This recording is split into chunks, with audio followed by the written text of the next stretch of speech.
A very good morning to you as you join us on Aso Morning this beautiful Thursday, the 5th of June. A lot of us do not know where this year is running to. We are just excited that it's right here in our faces. And before you know it, it will be 2027, where politicians seem to be consulting, engaging, and doing all sorts towards. But let's take it one day at a time. And today, as usual here on the show, we'll start with a newspaper review segment, move from there to join our interview where we would be discussing the World Environment Day. Today we spotlight what's going on in our environment, and it's coming at a very interesting time when Nigeria and the Meteorological Center or agency has announced that about 30 states are susceptible and predisposed to floods and climate change consequences. So it's going to be an interesting conversation where we would be talking about that issue, the environment. How serious has Nigeria, how responsive and responsible have we been in caring for our environment, including the biodiversity? How are we doing? Are we planting trees as much as we are falling them? Are we ensuring that we properly recycle our plastic so that they don't clog our waterways? Everything about the environment is where we'll be having that conversation. And after that will be Daniel Black's Agriculture for Today and Tomorrow. Another interesting segment talking about smart farming, how you too can contribute to Nigeria's food security. I always hammer on that because, I mean, when you go to the market these days to buy food produce, it is soaring, and Salah is just by the corner.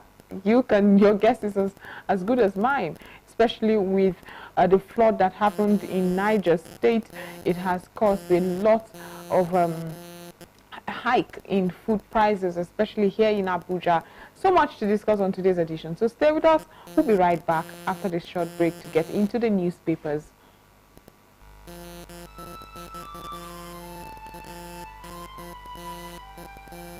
We are a nation blessed with people of diverse cultures, religions, languages, and opinions. It is ironic that we are now being ripped apart by our greatest strength, our diversity. We have allowed intolerance, insensitivity, bigotry, and nepotism to blind our vision of the greatness we can achieve working together as one. We may not have the same culture, nor religion, nor language, but we all belong to the same nation by the divine will of God. We did not choose to be Nigerians. Nigeria chose us. This nation is our divine heritage, and if we open our eyes, we would realize that what divides us pales in comparison to what unites us. And by the comparison and conciliation of our differences, we will grow until our differences disappear. Our unity cannot be willed by mere declarations, nor do we get unity by ignoring the questions that beg for answers. We must celebrate our diversity and debate our differences without fracturing our unity. Our strength is not in our numbers, but in our unity, because even the weak become strong when united. Nigeria unite. This message is brought to you by Abuja Broadcasting Corporation, owners and operators of Aso Radio 93.5 FM Abuja, Aso Television DSTV Channel 392, Star Times Terrestrial Channel 127, Free TV Channel 507, People's TV Channel 285, and UHF Channel 38. Welcome back from that short break. Like I told you, we're getting straight to the newspapers this morning. And to jumpstart today's newspaper review segment, we are going to the Business Day newspaper this morning. The Business Day is leading with the story. I told you, RAM is expensive. Supplies, produce, very expensive this period because of Salah. Okay, so RAM prices jump 100%. RAM prices jump 100% on Salah demand, supply disruptions. The business is saying the prices of rams have surged by an average of 100% across the country ahead of the 2025 Muslim faithfuls Salah celebration, also known as Eid al-Kabir. The traders and farmers have attributed the sharp rise in ram prices this year to the surge in demand and supply chain disruptions caused by the Niger government's export ban on livestock to curb surging domestic prices. Africa's most populated nation imports the bulk of livestock from Niger, Mali, and Chad over to because of insecurity. I think that's what's written there. But long story cut short, ram is expensive. So who are the people who are able to afford the ones I've been seeing on trucks from one end to the other? For all my Muslim friends, this is a notification. I want a piece. I want a piece of that ram. Moving on from there, it says Tinubu's health reforms fail to arrest Japa syndrome. Tinubu's health reforms fail to arrest Japa syndrome. I think this is spotlighting the movement or this exodus of Nigerian medical practitioners from Nigeria to other parts of the world, in spite of the health reforms that was introduced. I remember the Minister of Health talking about the noble reforms to expect in the health sector. We were now looking towards universal health insurance and so many reforms to expect. Yet we still have Nigerians, especially in the medical practitioner, leaving the country. I think with that, we leave the Business Day newspaper this morning straight to the Tribune newspaper. Here, the Tribune does not have not even a single story, except the entire front page of the Tribune has been taken by the FCT, where it is announcing Barrister Wike and the Honorable Minister of State, on behalf of all residents, welcome His Excellency Tinubu to the 10th commissioning of the key Renewed Hope project executed by the Federal Capital Territory Administration in commemoration of the second anniversary of the present administration. The 17-day commissioning of the project is from the 10th of June to the 3rd of July. So the FCTA is going to be commissioning projects, which seems to be the minister's forte. He really loves infrastructure. He's been named severally as Mr. Project, and yes, he is welcoming the president to this 17-day. Did I get that right? Yeah, 17-day commissioning of projects. That's also to mark President Bola Tinubu's second year anniversary in office. How very wonderful. If you pick the Nigerian Tribune newspaper this morning, you would see all the projects that are going to be commissioned and the days they would be commissioned, for you who we may want to follow what's going on in the FCT. But beyond that, there is no other story. I'm sure there are several others when you open beyond the front page. But with that, we quickly move on now to the Daily Times newspaper this morning.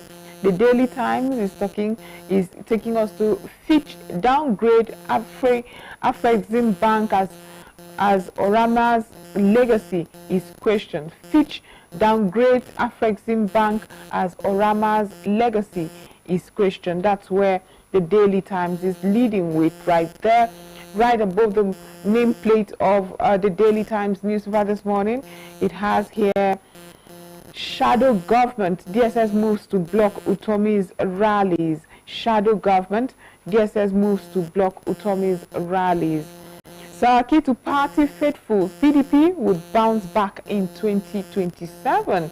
Saraki seems to be taking charge these days, while Atiku is, I don't want to say distracted, but focused rather on ensuring his coalition with the likes of Amechi, allegedly Peter Obi, and El-Rufai. We see how it goes.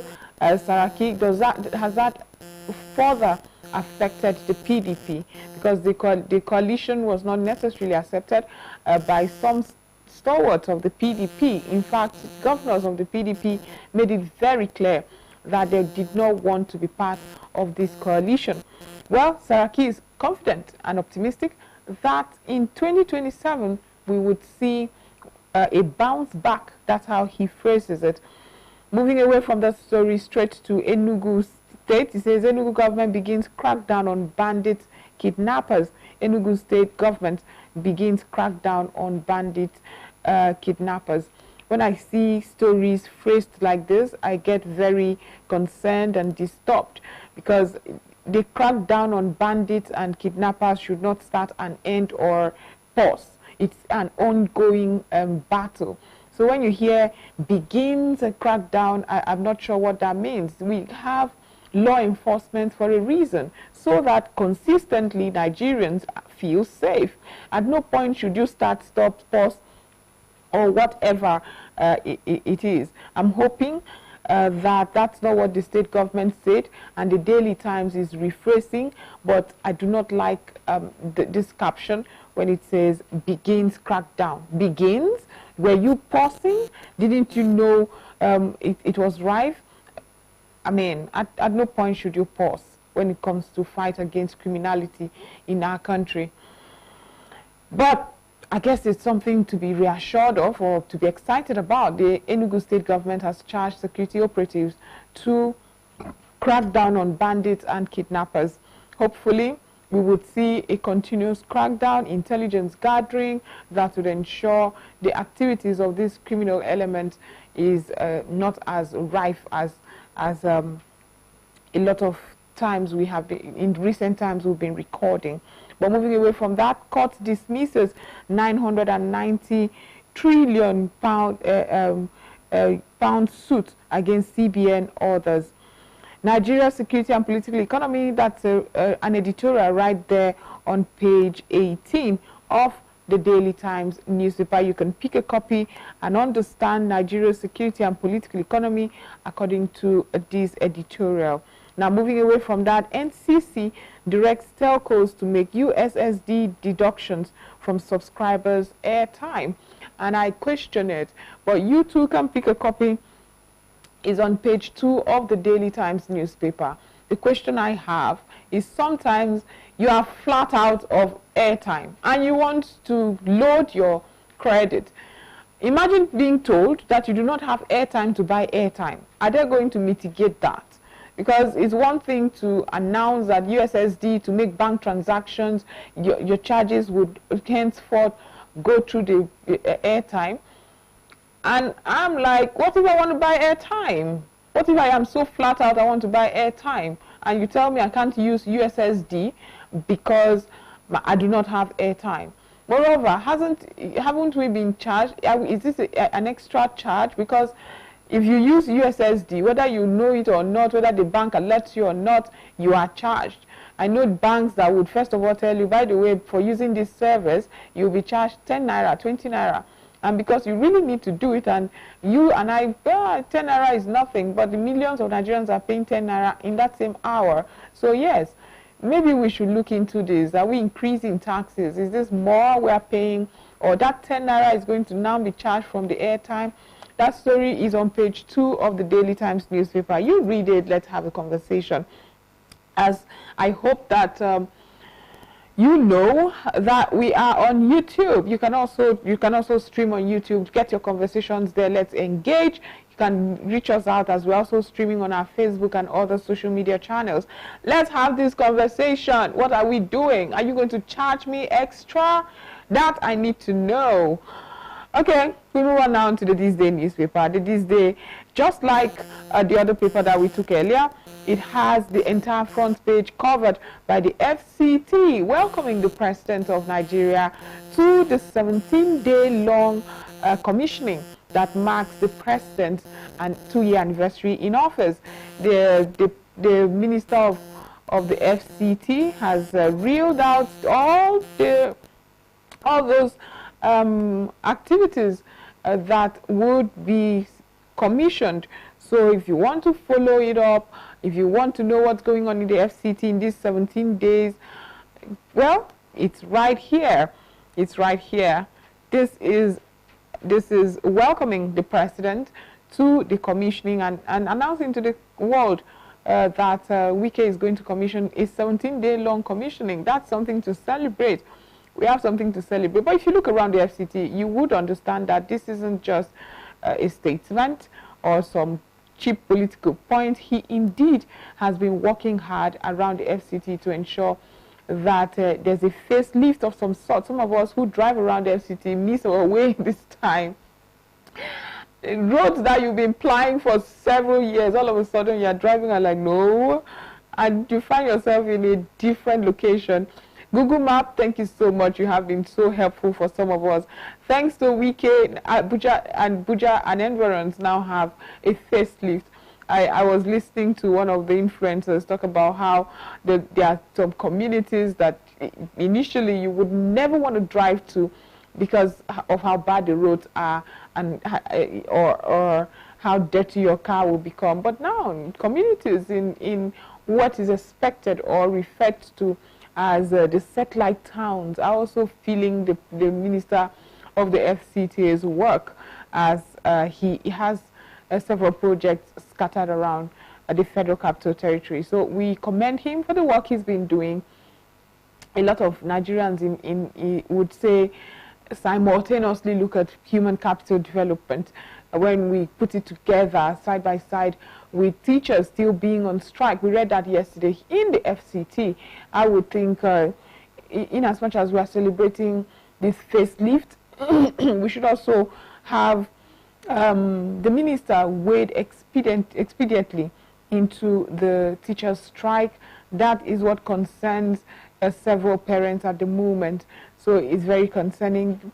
We will want that as well, sir. Above the nameplate, excuse me, above the nameplate of the This Day newspaper, the paper was able to squeeze in there a story. It says Zenith Bank wins Best Bank in Nigeria in Global Finance Awards 2025.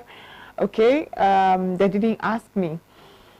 Owando secures $375 million Afrexim Bank facility to power upstream growth.